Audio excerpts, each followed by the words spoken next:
Salut tout le monde, c'est Amir et je suis sur Le Mensuel. Sans sonner des points d'interrogation. Je passe mon temps à les escalader, toutes ces montagnes de questions. Concrètement, au départ, on parlait d'une tournée de 24 dates qui est devenue une tournée de 100 dates. Au départ, on parlait de 2-3 mois de tournée et c'est devenu 14 mois de tournée. Au départ, on ne savait pas si les gens allaient venir au concert et maintenant, on a ce cadeau du ciel qui est de pouvoir chanter presque toujours devant des salles remplies. Il y a plein de trucs qui sont totalement inattendu et puis je considère qu'une grande partie des choses que j'ai apprises sur moi-même, même au-delà du travail artistique, vraiment personnellement, sont dues à ces expériences uniques qu'on peut vivre quand on quitte sa maison pour aller se produire et découvrir des gens dans les 4 coins de la France, voire même à l'étranger, la Suisse, la Belgique, le Canada. C'est une aventure humaine exceptionnelle. On est entouré de gens qui deviennent au fil du temps notre deuxième famille. Et puis voir le public en face, c'est nettement plus fort et plus intense que de communiquer à travers les réseaux sociaux ou la télé ou la radio. Si ton cœur détale, rupture brutale, moi l'animal, je retiens ma respiration. Je compte à rebours, je guette ton retour dans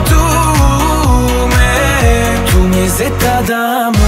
Il y a eu un album qui s'est clairement écrit sous le regard du public, que ce soit avant les concerts où on peaufinait des textes, après les concerts quand on se posait dans le tourbus à composer un petit peu.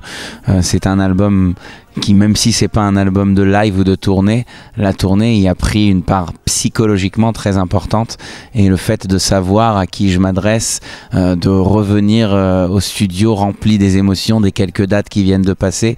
À chaque fois qu'il y avait un creux, quand on arrivait à Paris, on allait écrire encore des chansons et on allait enregistrer des maquettes. Tout ça accompagnait la tournée et a donné à l'album, je trouve personnellement en tout cas, une couleur très particulière, très en rapport avec les gens qui vont l'écouter, avec les gens qui sont devenus cet entourage-là, ce public fidèle, présent. Moi, j'estime que contrairement au premier album qui était tout simplement écrit dans le flou, sans savoir vraiment à qui je m'adresse, avec beaucoup de prudence, cette fois-ci, il y avait cette espèce de confort de savoir qu'on est devant des gens bienveillants et qu'on va leur donner ce qu'ils ont envie d'entendre.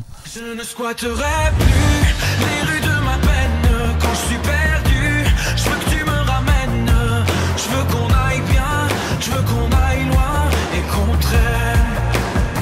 Je ne squatterai plus les rues de ma peine. L'amour ça tue, sauf quand tu te démènes. Je veux qu'on fasse bien, je veux qu'on s'aille loin et qu'on traîne. Je pense que la date ou d'échéance, ce qu'on appelle dans le métier le rendu des masters, est à la fois assassine pour l'inspiration artistique, mais en même temps très motivatrice, parce qu'il y a un côté, quand on est artiste, peut-être pas de ralentir, mais de rêver, de se laisser emporter. C'est de là qu'on puise notre inspiration. Et peut-être que souvent, s'il n'y a pas un moment quelqu'un qui vient nous dire « bon, c'est maintenant », qu'il va falloir tout nous donner, on pourrait prendre encore plus le temps et l'album pourrait patienter encore des années.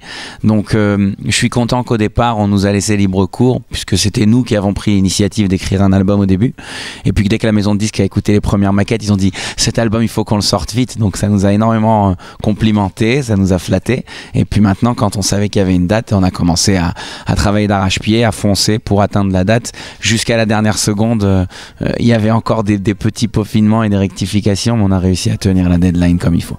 C'est pour tous ces vides que tu as rempli. Mon cœur est solide, je te remercie. Plus que t'aider à faire so damn empty. Ever since I met you, no vacancy. Je te remercie. Il y a un corps, il y a une âme artistique, surtout en tant qu'auteur-compositeur, que je ne peux pas trahir si je prenais des chansons à chaque fois chez des autres. Alors évidemment que ça aurait pu changer radicalement parce que chacun perçoit la création d'une autre manière. Mais il y a un lien, c'est cette équipe soudée qui a travaillé sur l'album avec moi, Nazim et Silvio qui vient d'ailleurs de la Côte d'Azur, une équipe qui avait une volonté de créer le grand frère du premier album, celui qui va être la suite tout à fait logique ne trahira pas le premier album, apportera tous les sujets sur lesquels on ne s'est pas attardé dans le premier album, qui était écrit dans une volonté de me présenter surtout, alors que maintenant quand on se dit les gens nous connaissent, tentons d'aller encore plus loin, on est à l'aise, on peut se permettre de parler de tout. La différence elle est sur les thèmes, la différence elle est sur les histoires d'amour qui sont beaucoup plus présentes, la différence elle est aussi sur le fait de se permettre d'aborder des sujets un petit peu plus sombres, un petit peu plus douloureux, de parler de mes fragilités, mais quand je dis le grand frère, c'est pour moi vraiment la définition la plus précise de ce que cet album représente. C'est un album qui a un lien de famille avec le premier, mais qui prouve une certaine évolution. Oublie au moins les mots qui nous freinent. Faisons le vide avant que la coupe soit pleine. Reprends la main, je veux dire la mienne. Faisons le plein pour fuir loin de la peine. En fait, je pense que c'était plus facile quand je ne savais pas à qui je m'adressais. Parce que justement, le facteur de la pudeur n'existait pas, étant donné qu'il y avait toujours cette chance que personne ne l'écoute, cet album.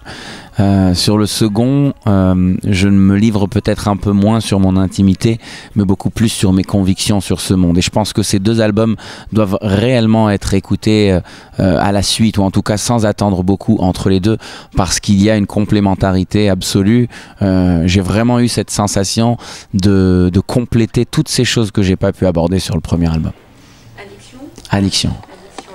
À tout, à ce métier, à la scène, au public, à tout ce qui m'arrive. Et puis je pense que sans l'addiction, j'aurais pas gardé la même motivation que le jour 1.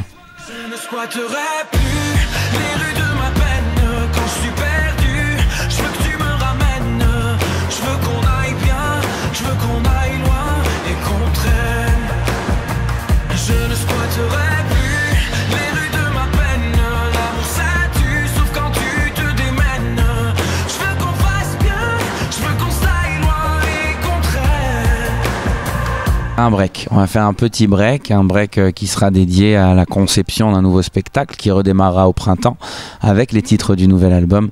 En fait, on peut considérer la première tournée comme une tournée qui s'est faite par hasard, parce qu'il y avait un peu de demandes au départ, puis ça s'est multiplié et c'est devenu quelque chose de beaucoup plus gros que ce qu'on imaginait. Mais la vraie tournée, entre guillemets, celle qu'on aura pris le temps de créer, qui sera beaucoup plus spectaculaire, j'espère, en tout cas c'est l'objectif, qui parcourra de très grandes salles, sera la tournée qui va suivre. Et je suis très très très content d'avoir pu me former, les musiciens aussi, les techniciens aussi, sur cette aventure incroyable et inespérée de 100 dates qu'on n'avait tous pas prévues, parce que je pense que ça nous a permis de devenir tellement soudés et tellement fraternels et tellement en osmose sur scène que ça ne fera que le bénéfice de la deuxième tournée.